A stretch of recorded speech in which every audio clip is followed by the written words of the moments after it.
네, 이번 순서는 전직 의원들의 날카로운 시각으로 정치권 이슈와 현안들을 깊이 있게 파헤쳐보는 맞짱 토론입니다. 오늘도 토론으로 맞짱 뜰 두 분인데요. 최민희 전 더불어민주당 의원, 이현주 전 국민의힘 의원 두 분 나오셨습니다. 어서 오십시오. 어서 오세요. 안녕하세요. 네.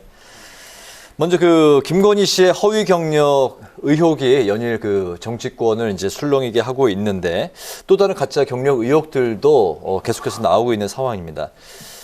김건희 씨의 해명, 돋보이려고 한 욕심이었다. 어떻게 들으셨는지 먼저 두 분의 이야기 들어보겠습니다. 먼저 최민희 의원님. 지금 이 부분은 이 사안을 너무 만만하게 보고 세상 우습게 보고 계십니다. 이게 단지 돋보이려는 욕심이었다. 이건 수상 경력 부분에 허위만 인정한 거거든요.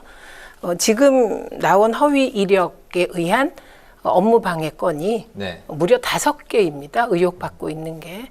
근데 이게 무슨 사과하고 넘어갈 수 있는 사안이 아니고요. 정확히 얘기하면 사문서 위조건, 이거는 5년 이하의 징역, 1,000만 원 이하의 벌금 건이고요. 업무 방해가 된다면 이건 5년 이하의 징역, 1,500만 원 이하의 벌금형입니다.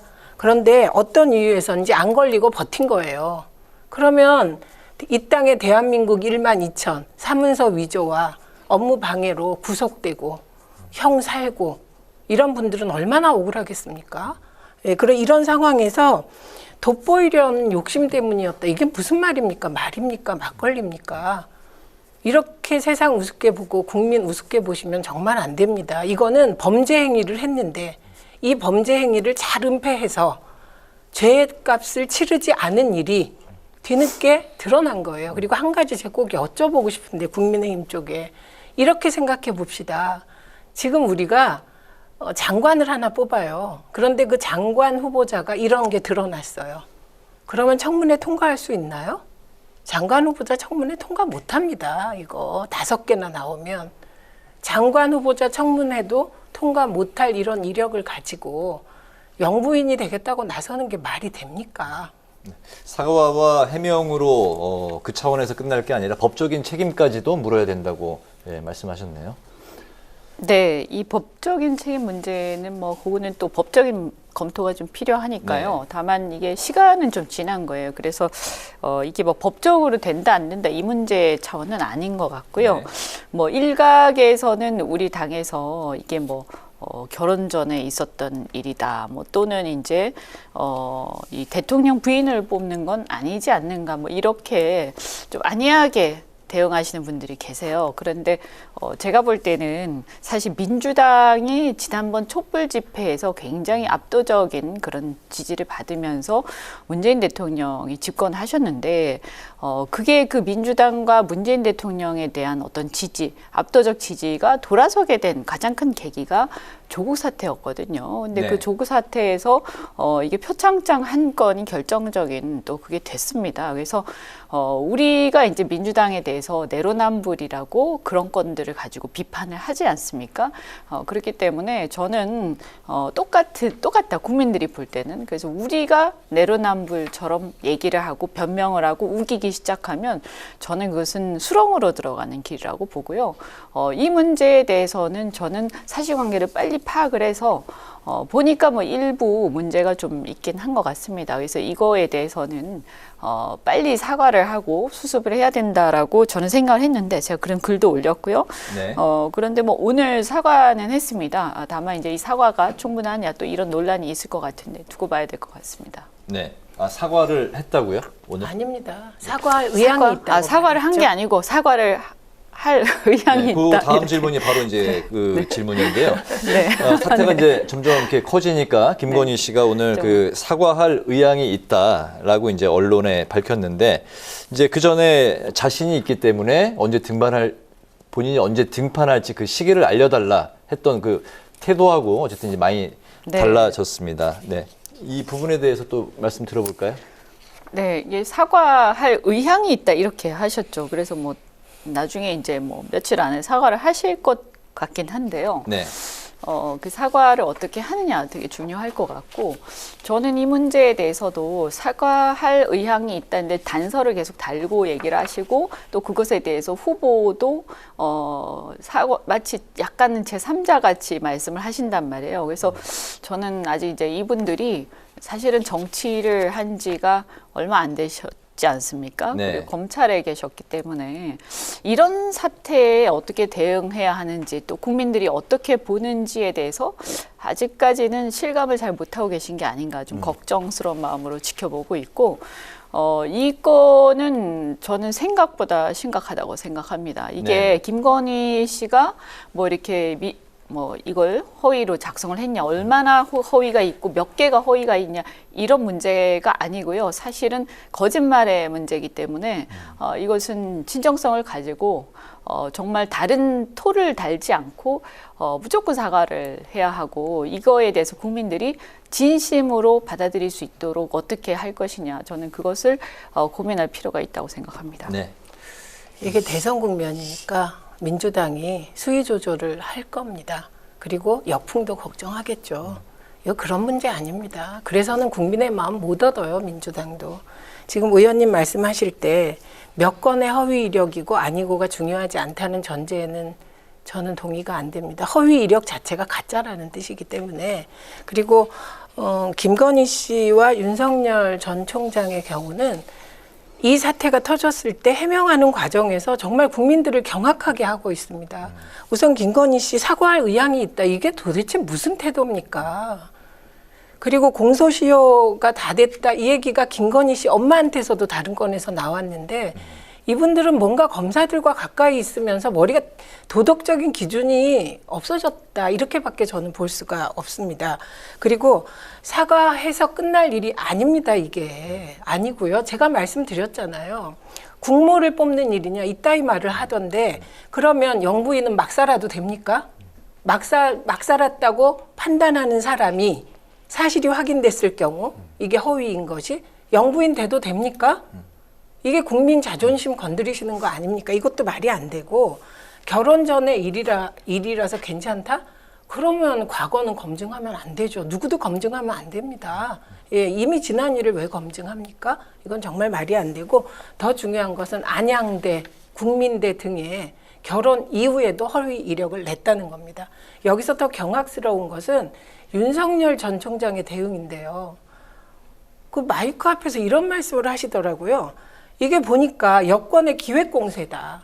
이렇게 말을 해요. 그러니까 기자가 근거가 뭡니까? 이렇게 물어요. 그러니까 뉴스공장부터 오늘 하루 종일 보니까 그렇다. 그러면서 기획공세라 뭐 어쩌고 저쩌고 하더라도, 그렇더라도 국민에게 미흡한 처신에 대하여 그런 송구한 마음이다. 미흡한 처신이 아니라니까요. 국민 눈높이에 미흡한 처사라면 네. 그 부분에 대해서 송구한 마음이 있다. 네, 그러니까 이게 말이 됩니까? 대한민국의 어떤 사람은 뭐 그 사문서, 제가 대학교 때 감옥 갔을 때 사문서 위조 하나에서 6개월형 받고 오신 분하고 같이 살았습니다, 그때. 그래서 저는 개인 간의 문서도 이렇게 징역을 사냐 이렇게 생각했어요. 그런 분이 한두 분이겠습니까? 무려 민주당 의원들에 따르면 5개의 허위 이력서를 가지고 취업을 했다는 것입니다. 의원들 말에 따르면.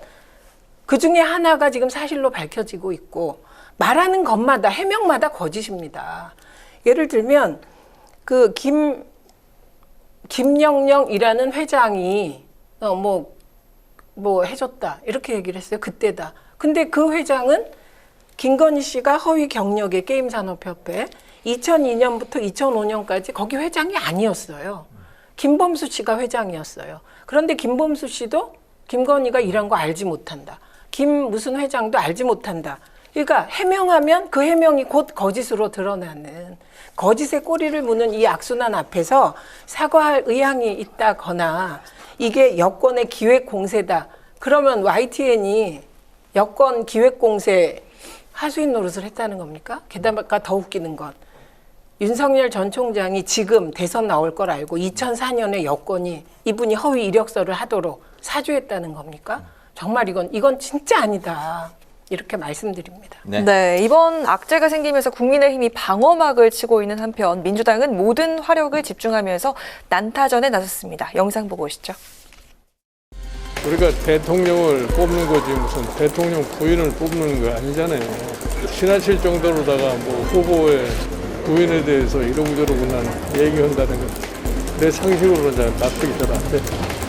그건 뭐 어느 시점이 될는지 모르겠지만 뭐 여러 가지로 우리가 나름대로의 좀 생각을 지금 하고 있는 중이니까. 경력은 위조하고 인생은 사기고 해명은 거짓이고 14년 허위 경력의 김건희 씨 이쯤 되면 사고가 아니라 인생을 위조한 수준이 아니겠습니까? 윤로난물 윤석열 후보와 이준자 때 이준석 대표는 거짓 이력서를 감싸면서 2030들의 가슴에 대못을 박고 있습니다.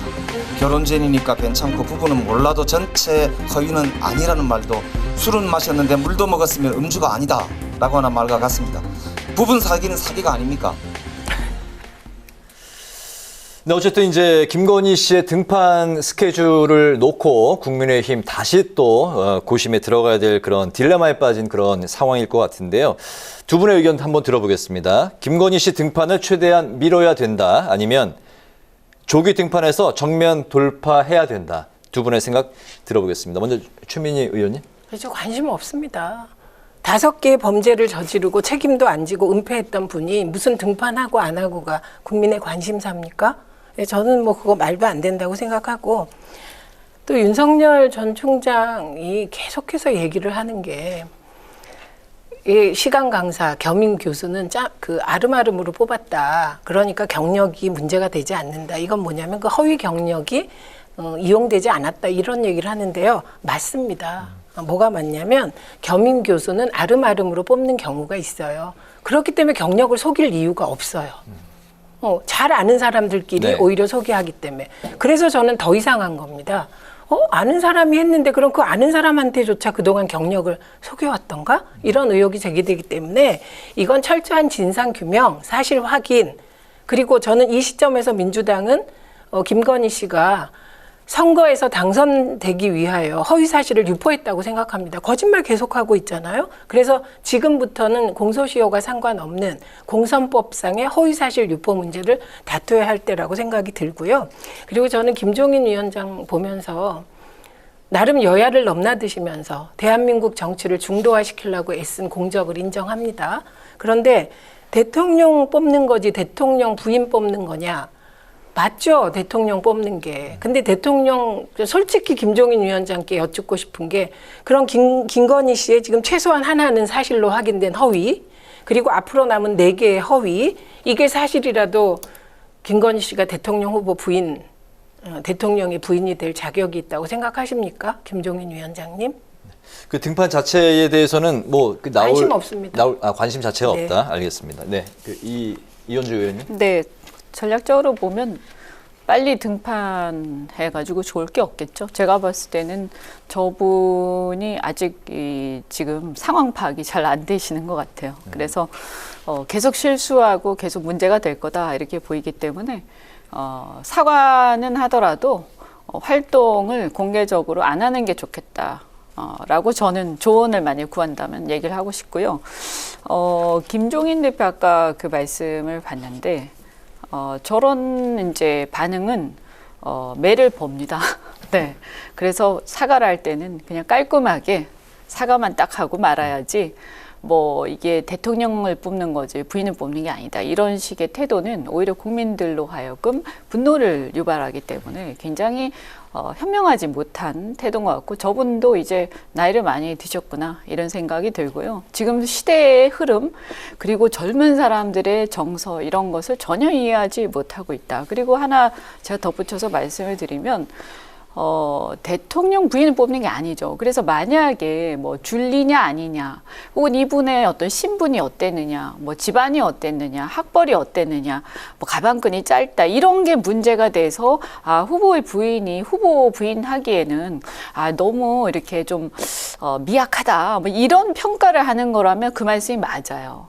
그런데 이건 행실에 대한 문제고 어떤 이 사람의 품성의 문제가 지금 되고 있는 거예요. 근데 예를 들어서 대통령 부인뿐만이 아니라 배우자뿐만이 아니라 대통령 측근도 마찬가지예요. 나중에 대통령이 되었을 때 이 사람들이 그의 어떤 의사결정과 행실 이런 거에 어떤 영향을 미칠 건지 그걸 국민들이 보는 거거든요. 그래서 오늘 같은 경우 제가 우리 당을 좀 두둔을 해야 되는데 이 사안에 대해서는 솔직히 말씀드리면 두둔할 게 없고 빨리 수습하고 최대한 낮추고 국민들께 무조건 잘못했다고 얘기를 해야지 이걸 뭐 가지고 자꾸 알가알부 한다든지 두둔하려고 한다든지 변명하려고 하는 순간 굉장히 역풍을 맞는다. 또 마찬가지로 저는 민주당도 사실은 조국 사태라든지 과거에 그런 어떤 그런 걸로 국민들한테 약간 찍혔던 네. 경험이 있지 않습니까? 네. 그런 게 있기 때문에 민주당도 또 이게 잘 됐다. 이게 또 웬 기회냐 이래가지고 막 공세를 퍼부으면 국민들이 보실 때는 똑같은 것들끼리 또 정치는 이래서 안 돼. 이래서 오히려 민주당한테도 도움이 안 될 겁니다. 그래서 저는 이 문제는 국민들이 이미 다 보고 있기 때문에 팩트를 정확하게 알려드리고 판단을 구하고 겸허한 마음으로 그냥 있는 것이 맞지 어느 쪽이든 간에 말이 많으면 별로 도움이 안 된다. 잠시만요. 제가 처음에 민주당이 역풍 불까봐 수위 조절을 할 것이다. 그러니까 저 말씀이 지극히 기성 정치권에서 하는 일이에요. 근데 이 건은 저는 만약에 민주당이 대선의 유불리에 따라 공세를 심하게 퍼붓거나 대선의 유불리에 따라 할 일을 안 하면 정말 민주당은 설 자리가 없을 거라고 생각합니다. 네. 그러니까 지금 핵심은 그 윤석열 전 총장이 정치에 나온 명분이 지금 그 두 번의 사법부의 판단으로 징계가 정당했다. 추미애 장관의 징계가 정당했다는 두 번의 판결이 나왔어요.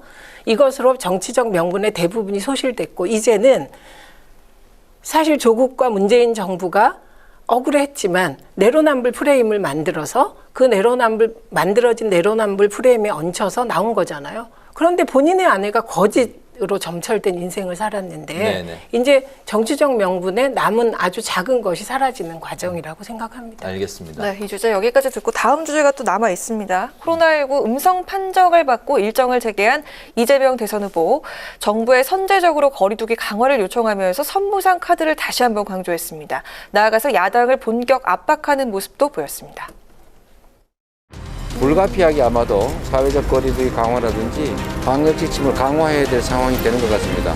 불편을 겪지 않도록 선지원하고 구정선하는 방식, 이런 방식에 야당이 실질적으로 협조하느냐 아니냐가 50조 발언, 100조 발언의 진정성 여부를 판단하게 할 것이다 라고 봅니다. 우리 국민들께서 사리가 분명하기 때문에 이런 양도구역적인 행태로 국민을 속이는 것은 아마 더 이상 우리 국민들이 용납하지 않을 것이라는 말씀을 드립니다. 네, 소상공인 자영업자에 대한 선모상, 성지원을 제안한 이 후보에 발맞춰서 민주당이 추경에 시동을 거는 모습인데요. 반면에 국민의힘은 민주당이 추진하는 손실보상법 개정 관련 정치적 쇼다, 이재명 하명법이다 라면서 반대 입장을 보였습니다. 의견 한번 들어보겠습니다. 네, 이게 뭐 얘기만 들어보면 이 합리적인 나름대로 일리가 있는 말씀이다 이렇게 들리는데 문제는 지금 이게 안 되는 가장 큰 이유는 기재부가 반대하기 때문이거든요. 네. 그래서 사실 야당이 지금 100석 정도밖에 되지 않는데 100석도 채 안 되죠. 그래서 이런 상황에서는 저는 야당에게 공세를 퍼붓기 전에 우선 기재부부터 설득하고 그게 다 된 다음에 야당을 압박을 하는 게 순서가 아니겠느냐 이런 생각이 들고요. 어쨌든 지금 워낙 어려운 상황이기 때문에 저희는 이제 원래는 이렇게 재정을 많이 쓰는 거 확장적 재정 정책을 찬성하진 않습니다만 지금같이 특별한 상황에서는 과감하게 할 필요도 있다라는 그 원칙에 대해서는 찬성을 하는 편입니다. 그리고 이제 예를 들어서 지금 이제 어떤 좀 덧붙여서 말씀드리자면 이 백신 부작용과 관련해서 또 많은 얘기들이 나오고 있죠. 그래서 이 부분에 대해서는 이렇게 방역에만 다들 신경을 쓰고 이 백신이 사실은 어떻게 보면 임상이 충분히 되지 않은 상태에서 급하게 지금 이렇게 다 접종을 하고 있는데 여기에서 우리가 예상하지 못한 어떤 부작용으로 추측되는 그런 것들이 지금 굉장히 많은 사람들이 고통을 받고 있습니다. 그래서 이 부분에 대해서도 여야가 이 예전에 보면 가습기 살균제 사건이라든가 또는 세월호 사건 이런 경우에 대량의 어떤 그 피해가 있을 때 우선 본인이 입증하는 게 아니라 일단은 추정을 한 다음에 그리고 급한 걸 보상을 해주고 나중에 그 부분을 걸러내는 방식을 취했습니다. 저는 그런 것들이 지금 필요하지 않는가. 그래서 후보들이 조금 더 국민들의 밑바닥의 그런 사정들을 좀 알고 대응을 했으면 좋겠다. 이런 생각이 네. 듭니다. 네. 이거는 국민의힘이 참 이것도 염치 없게 됐죠. 면 빠지게 됐죠. 왜냐하면 김종인 위원장이 100조 긴급 네. 자금 마련하겠다고 했어요. 그러니까 이거 가지고 이재명 후보가 좋다. 근데 왜 이거를 표와 관련지어서 선거 때 하냐. 빨리 우리 하자. 이러니까 한 발 물러서 버렸잖아요. 그러면서 이건 여야 협상 대상이 아니라 대선 이후에 대통령 비상 대권으로 하겠다. 이때부터 이제 임종인 위원장이 좀 흔들리기 시작한 겁니다. 그런데 후보하고 불일치됐어요. 이게 윤석열 후보는 빨리 하자. 그 후보니까 그래요. 왜냐하면 50조 원이었죠? 처음에 50조였는데 100조라도 빨리 하자 100조라도 이렇게 빨리 이제 하자, 이런 바뀌었습니다. 거였죠. 네. 그래서 이게 근데 이 후보들이 이렇게 되는 걸 조금 이해를 하실 필요가 있는데 후보들은 현장을 계속 돌잖아요. 네. 그러면 정말 민생 현장이 지금 얼마나 힘든지를 알게 되는 겁니다. 그런데 반해서 책상머리에 있는 분들은 그걸 모르는 거예요. 그리고 언론 보도도 되게 피상적인데 현장에 다녀보면 진짜 분노가 심각하거든요. 그런데 이 상황에서 지금 더 비상사태가 터진 겁니다. 위드 코로나와 관련하여 대한민국은 사망자 숫자도 적고 확진자도 세계적으로 볼 때 굉장히 작은데 이게 다른 나라에 비해서는 아직도 적지만 국민들이 불안해할 수치가 돼버린 거예요. 그러니까 다시 사회적 거리두기를 강화해야 되는 시점입니다. 네. 그러면 어떻게 합니까? 정치권이. 사회적 거리두기 이꼬르 저는 소상공인 피해라고 생각해요. 네. 그분들의 피해를 강요하는 거잖아요. 그럼 정치권이 먼저 대책을 마련하자. 이 제안을 이재명 후보가 한 건 이건 정치인으로서 순발력 있게 잘한 것이죠. 근데 지금 이현주 의원께서 말씀하신 것처럼 기재부를 먼저 설득해라. 그럴 수 있으면 참 좋겠습니다만 저희가 지난 총선 때 전국민 재난지원금 지급받지 않았습니까? 근데 그때도 기재부가 완강히 버텼어요. 기재부가 언제 바뀌었게요? 황교안 전 대표께서 전국민 주자 동의하는 순간 기재부가 바뀐 거예요. 그래서 우리나라의 기재부는 성격이 독특해서 정부 여당 내에서도 설득이 잘 안 됩니다. 그런데 여야가 합심해서 설득하면 설득이 되기 때문에 일반적인 다른 나라에서처럼 당정청 합의하고 그리고 야당과 같이 가는 게 아니라 이번엔 국민을 위하여 여야가 합의하고 네. 그리고 기재부를 압박해서 설득하는 좀 이런 식으로라도 네.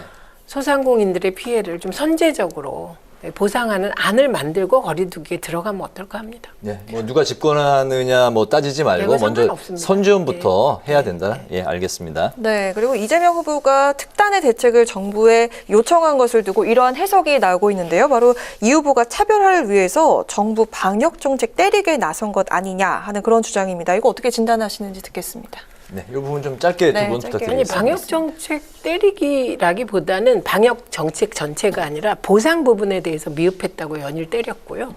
그거는 뭐 차별한지 아닌지 모르지만 여야가 다 동의하는 거고.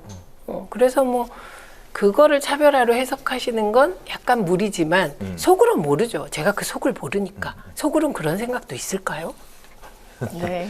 네, 이게 뭐 근데 그 후보는 지금 어쨌든 여당의 후보라도 현재 정권에 대해서 국민들이 갖고 있는 불만을 사실 극복을 해야 되거든요. 그러니까 뭐 이거 차별화는 뭐 당연한 거 아닌가? 오히려 그 차별화가 안 되면 문제인 거죠. 그 입장에서는. 근데 이제 이거를 볼 때 제가 지금 보면 사실 이번에 위드 코로나를 갔는데 이 위드 코로나가 어떻게 된 건지 어쨌든 그 하필 그 위드 코로나 시점하고 맞물려서 엄청나게 늘어나 버렸어요. 확진자가. 이제 이 부분에 대해서는 분명히 정부의 어떤 대응 이런 것들에 대한 비판의 지점이 있을 거라고 보고요.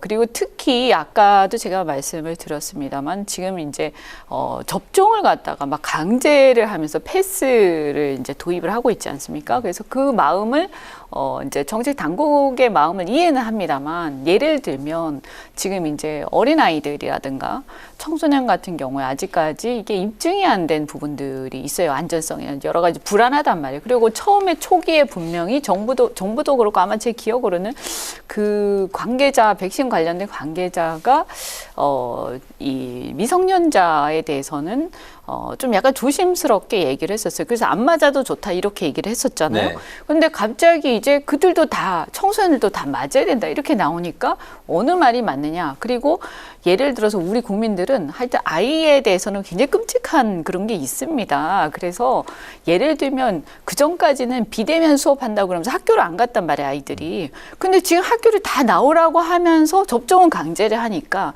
우선 이런 것들도 학교에 나오는 거 다시 비대면으로 전환하고 다른 것부터 최선을 다해서 하고 그다음 아이들에 대한 강제 접종은 저는 좀 신중할 필요가 있다라고 생각합니다. 이제 이런 어떤 세세한 네네. 부분에서 저는 후보들도 민심을 좀 들을 필요가 있다. 그냥 너무 큰 것만 던지지 말고 네. 이런 네. 것들이 사실은 국민들한테는 굉장히 아쉬운 부분들이죠. 알겠습니다.